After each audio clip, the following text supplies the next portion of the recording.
Welcome to another video episode of Back to the Past. I am Blair, and I'm joined by Gabby. There is about 4 inches of snow on the ground outside, probably 5 inches up on the roof, so needless to say, I'm not doing any roofing today. I'm not doing anything on the exterior. Fortunately, the second floor now is fairly well dried in, at least temporarily, to where I can do some work here. Today, what I'll at least get started on is some interior framing, the bathroom walls, and then the partition between the stairway and the main living area. Now in the bathroom, one of the walls there is going to have to be a 2x6 wall to allow for rough-in plumbing. Part of the partition behind me will need to be a 2x6 wall to allow for HVAC access. And then the rest of it, the wall across the front with the door, and then the partition between the bathroom and the stairway, those will be 2x4 walls. Since they are not structural walls, they will only have a single top plate instead of a double top plate. I'll get started here pretty shortly, but I got a feeling that I'll be spending a lot of time sitting in the cabin warming up too. It's not a terribly warm day. Stick around and we'll get started.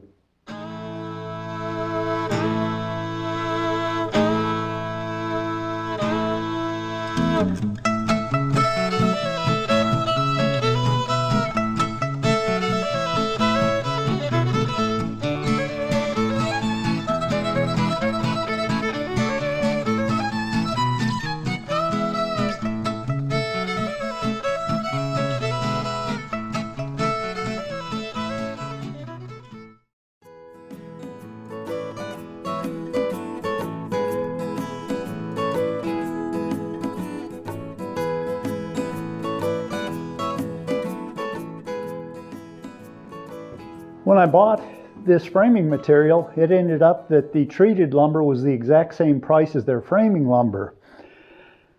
I went ahead and got the treated lumber because it's going to last forever.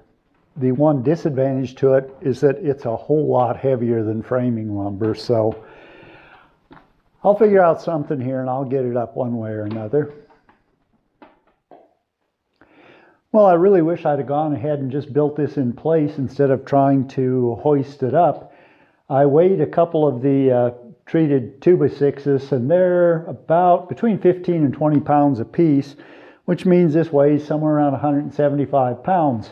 So half that amount of weight, yeah, I can get it up waist high, but I'm not very good. I've had enough shoulder surgeries that I can't really operate above shoulder level very well. So time for plan B, and I'm hoping I don't have to take this apart in order to get it stood. I'll try jacking off of the ceiling now.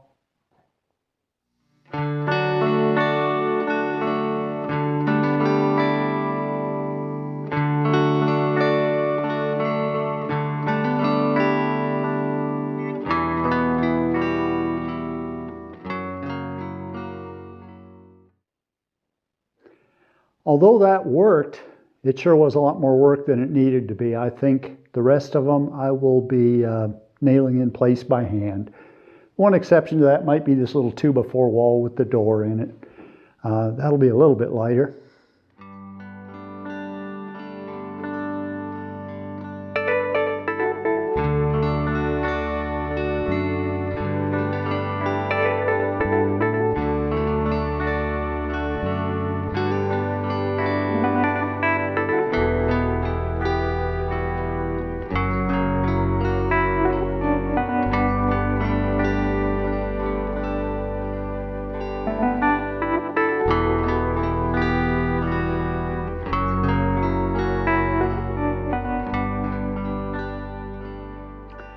Okay, well now I have a feel for the space that the bathroom area is going to take up. It took an awful lot of living space away from out there, but I'll live with that. I got to have a bathroom where I can get cleaned up at the end of the day. I will have a stackable washer and dryer in this area right here over that lower landing, and I will keep it code compliant and keep a minimum of 6 foot 8 inch clearance. And that lower entrance door will probably be a little less than that. It'll probably be 6'6" high, but that's fine with me. I'm not all that tall. Although Washington County, where I live, doesn't require building permits and no one ever inspects anything that I do, the electrical company does do electrical inspections, but I'm going to be off grid for electrical, so I'm not concerned about that. The water department does water line inspections as they're being installed, and I may have the community water in here. I haven't decided that yet or not. At least not to start with. To start with, I'll be using my spring down the hill to supply my water. The reason for being code compliant, though, I want everything to be safe, of course. I plan on living here for most of the rest of my life, hopefully for the next 20 years or so. I don't know how long I'll be able to climb steps. I'm 68 years old, and my dad was able to do stairway well into his 90s. So if I can do that, I'll be using those stairs for the next 20 years or so, and have a fairly comfortable living space up here should I choose to use it. Now, I don't see actually using this an awful lot, say 5 years from now, because I'll be moved back into the cabin, and this will be used as a little guest house or storage if no one ever comes to visit me. Again, I'll be code compliant because I'm hoping that one of my kids want to take over this place, and my youngest daughter talks like she may want to when I'm too old to live here anymore, and she may come and stay here even before then, who knows. But if my kids ever want to sell the place, it's a lot easier to sell a place that's code compliant than one that's not. So my next step then is to build that partition along that wall, this landing for the laundry area, and then a wall that will go from here essentially right through the camera, and the camera is set up in what will be the main entry into the living part of the house. And then I will have a mini split air system that will come in here and feed down a 2x6 wall here and then to the outside for the condensing unit. So that's kind of what my plans are. The rest of this is going to have to be built by hand in place, which is just fine. I've still got some time before the snow melts. See you in a little while.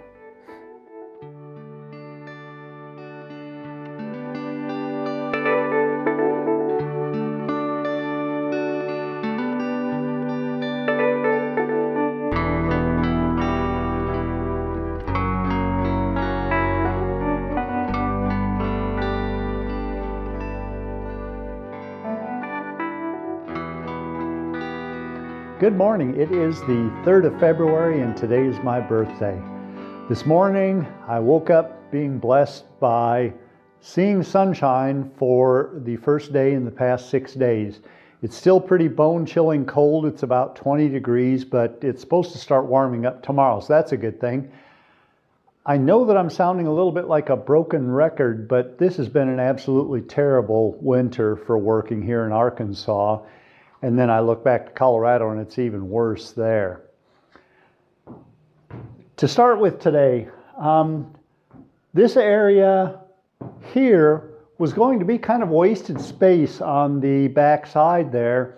I'd allowed it for having some room right to offset this main doorway in order to have room to be able to carry up something that might be tall and heavy that I have to stand up and bring in on end or something, but that's probably not going to happen. So instead of having wasted space there, I decided, well, I'll put a closet there. But the problem with that is I had already framed in a window here, and the wall runs right down the middle of that window. So that's not going to work. So what I decided is I'm going to go ahead and close off that window, and since I've already purchased a window and I would like to be able to see off to the north somewhere in the place, I'm going to go ahead and move the window about 2 feet in that direction. So we'll go ahead and take a look at me doing that. This stud is not nailed in. I just got it wedged in place so that I could pull it out. And then I've already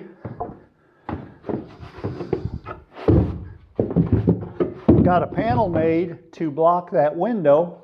So we're going to go ahead and take a look at that first.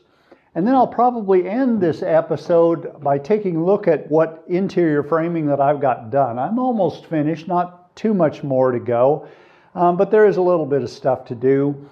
The thing is after a week-long ice storm, that it's probably going to melt outside and warm up to where I'm going to want to go back outside to start or to try to work on the finish framing on the 3 sections of exterior wall that I haven't done yet. So that'll be next on my list. We'll take a look here in a little bit.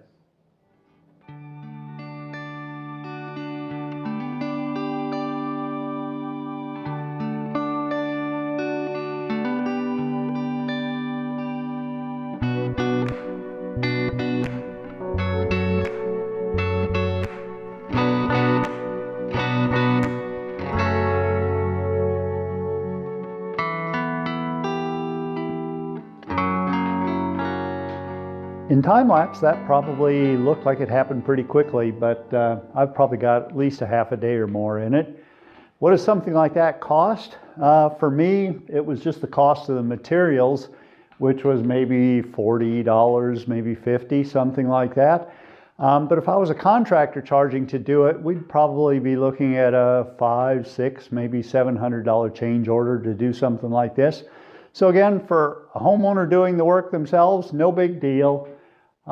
For someone that's having to pay someone to do this, a little bit bigger deal, and you probably want to put more forethought into the project.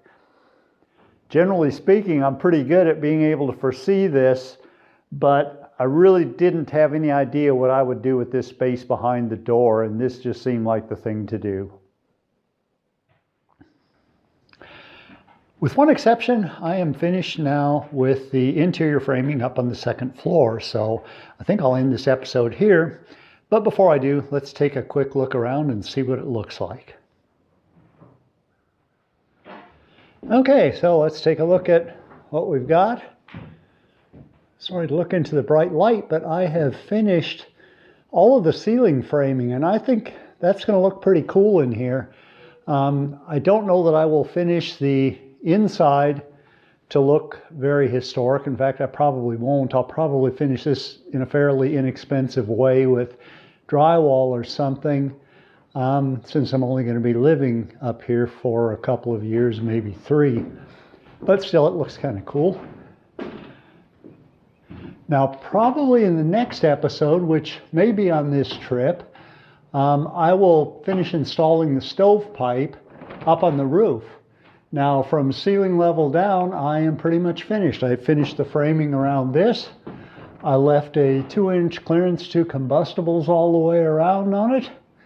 So we should be pretty safe there. And I'm a little further than what I need to be from the exterior wall with the stovepipe. That's okay.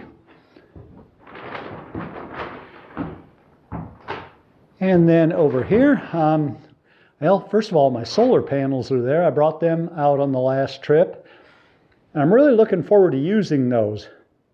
Right now, I've only got about, well, rated at about 775 watts of solar power at the cabin. And the most that I've ever seen it put out is about 600, 650, something like that. But that tends to charge my batteries really pretty doggone quickly. And right now I've only got 5 kilowatts of battery power in the cabin. When this is finished, I'll have about 5 kilowatts of solar power, so roughly 6 times as much as what I've got now. And I will have about 20 kilowatts of storage, which is 4 times more than I have now. So I should be in pretty doggone good shape, I think, when I get here. If anything, I would probably need more battery storage. I think I'll have more than enough in the way of solar power. So anyway, leaning against that wall, the wall it is leaning against is the bathroom wall. So we'll walk into the bathroom. On the floor, I've got more stovepipes. They are all wrapped up yet. That's for above the roof. And then in this area, I have, this is where the washer and dryer is going to stand. And what I did is, basically, it's all on exterior walls, and I'm really kind of concerned about it freezing. I didn't really know where to put the washer box. On the north wall, I absolutely didn't want to put it for fear of freezing. Originally, I had thought that, well, maybe this wall is the closest to an interior wall that there is, and it is actually interior, but the space on the other side of it will not be heated. So in that respect, it's exterior. But what I finally decided on is I would put it on this wall here. And what I did is I put in an R13 insulation between the studs and then added an inch of blue board insulation, which gives me another R5. And then I think that should keep everything from freezing up. I'm hoping it does anyway. I would intend to have just a drywall finish with no other insulation in there. But if I ever did have problems with freezing, it's not really going to be seen, so I could always cut out a section to where it's exposed to the interior air. The toilet will sit roughly right there with a sink in the corner. And then my shower over here in that corner. And then what I had worked on earlier in the episode is that window now has been relocated, so I'll be able to look out to the north from the top of the stairwell. And you can see where it's covered up in that closet. We can take a closer look, but there's not a lot to look at that. Closet's a closet. And then from here, of course, down the stairs. Looks pretty dark down there right now. So anyway, thank you for being here with me. Hit the like button if you would, please. Subscribe if you haven't, and please tell a friend. I'll see you on the next episode.